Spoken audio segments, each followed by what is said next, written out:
No one who entered the village of Kuroyama ever spoke of what they found there. Not because they were silenced, but because some things, once seen, refused to be put into words. The village had been abandoned for 40 years. That much was known. What had never been explained, not by any magistrate, not by any monk, not by any scholar, was why every single door in Kuroyama was locked from the inside. Every door, every window latched shut. 40 homes, one temple, one well, all sealed, as if the people had decided all at once, on a single night, to disappear. The samurai who rode toward Kuroyama on a gray November morning knew none of this yet. His name was Takeda Hiroshi, and he was not riding toward mystery. He was riding toward a name. Hiroshi had served Lord Matsunaga for 19 years, not blindly. He followed because he had examined his lord and found him worthy. He had watched Matsunaga make hard decisions with clean hands and honest reasons, and that was rarer than people admitted. 3 weeks ago, Lord Matsunaga had vanished, not in battle, not in travel. He had been inside his own castle, in his own study, and then, between 1 hour and the next, he was simply gone. No signs of struggle, no blood, no forced entry. His tea was still warm on the table when they found the empty room. The magistrate investigated. Found nothing. The monks prayed. Found nothing. And so, quietly, someone sent for Hiroshi. Because Hiroshi had a reputation that was difficult to explain in official documents, but very easy to describe in whispered conversations. He found things that didn't want to be found. He walked into dark places the way other men walked into rooms, naturally, without flinching. The only lead, buried in Matsunaga's private correspondence, was a single word written in the margin of an old letter: Kuroyama. The road to Kuroyama did not appear on standard maps. Hiroshi found it in a temple archive, a water-damaged record describing a village in the northern hills that had ceased to exist without explanation. The monk who wrote it had added one line at the bottom, almost as an afterthought: "Do not send anyone alone." Hiroshi came alone anyway. Some investigations become contaminated by company. He needed to hear what Kuroyama was saying. He needed the silence, undisturbed. He heard the village before he saw it, which was wrong. An abandoned village should not be audible. But there was a sound, low, almost below hearing. Not wind, not water. Something that resonated inside the chest, like a bell struck days ago and still, impossibly, vibrating. His horse refused to go further. He dismounted, tied her to a tree, and walked the last quarter mile on foot. The village emerged from the tree line like something from a dream, perfectly preserved. That was the first wrongness. 40 years should have meant collapsed roofs, rotted walls. But Kuroyama stood intact. The wood was dark with age, but unbroken. The temple at the village center rose against the gray sky with quiet authority, and every door was shut. The first house took him 20 minutes. He found another way in through a damaged section of the back wall, moving carefully, touching nothing unnecessary. Inside, the house was frozen in time. A table set for a meal never eaten, bowls arranged, chopsticks parallel, and on the floor near the door, a sword, not abandoned, placed, deliberately, with the blade facing inward and the handle toward the door, as if left by someone who had decided they would not be needing it anymore. The second house was the same, the third, the fifth. By the fifth house, Hiroshi understood.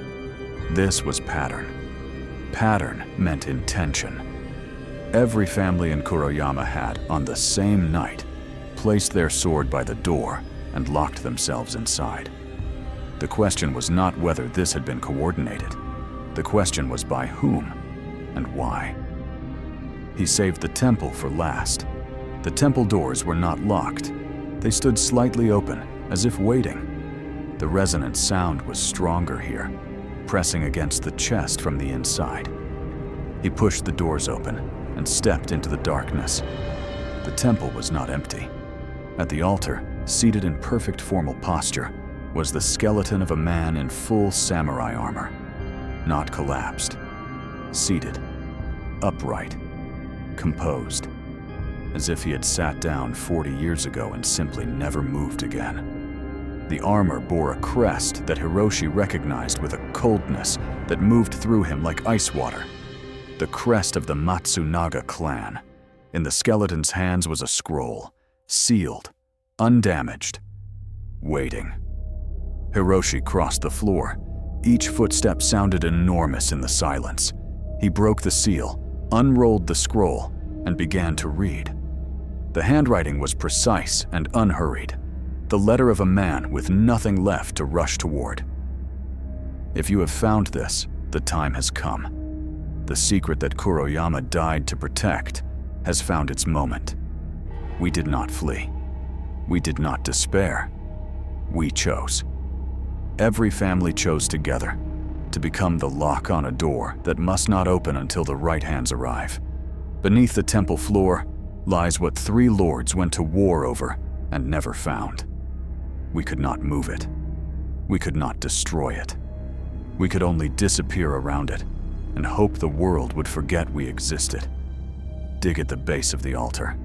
Do not bring light. What is there does not need to be seen. It needs to be finished. Hiroshi lowered the scroll. He thought of his lord, vanished, traceless. He thought of that single word in the margin. Kuroyama. Not a clue, a summons. Then a new thought arrived. Cold, precise, unwelcome. What if Matsunaga had not been taken? What if he had come here first? Hiroshi pressed his palm flat against the stone floor near the altar and felt it. A vibration. Faint. Rhythmic. Regular. Like breathing. He drew his sword and began to search for the opening. The stone panel shifted on the 3rd pass. Darkness below.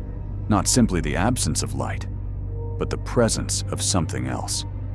He descended narrow carved steps into a chamber that smelled of something older than stone, older than wood, older than any word he had for age. At the center of the chamber knelt Lord Matsunaga, alive, breathing, but utterly still, the stillness of deepest concentration or deepest surrender. His hands rested open on his knees. His sword lay beside him, placed exactly as the swords in the village houses. Blade inward, handle forward, set down deliberately. Before him sat a stone, black, roughly the size of a man's torso, its surface shifting faintly, as if deciding moment to moment what form it wished to hold. My lord. Hiroshi's voice did not echo. It was absorbed. Matsunaga did not move. Hiroshi understood then. The scroll had said, "It needs to be finished. Not opened. Not claimed. Finished." He looked at the placed sword. He thought of 40 families who had sealed their doors and disappeared, so this thing would have a grave deep enough that the world would stop looking.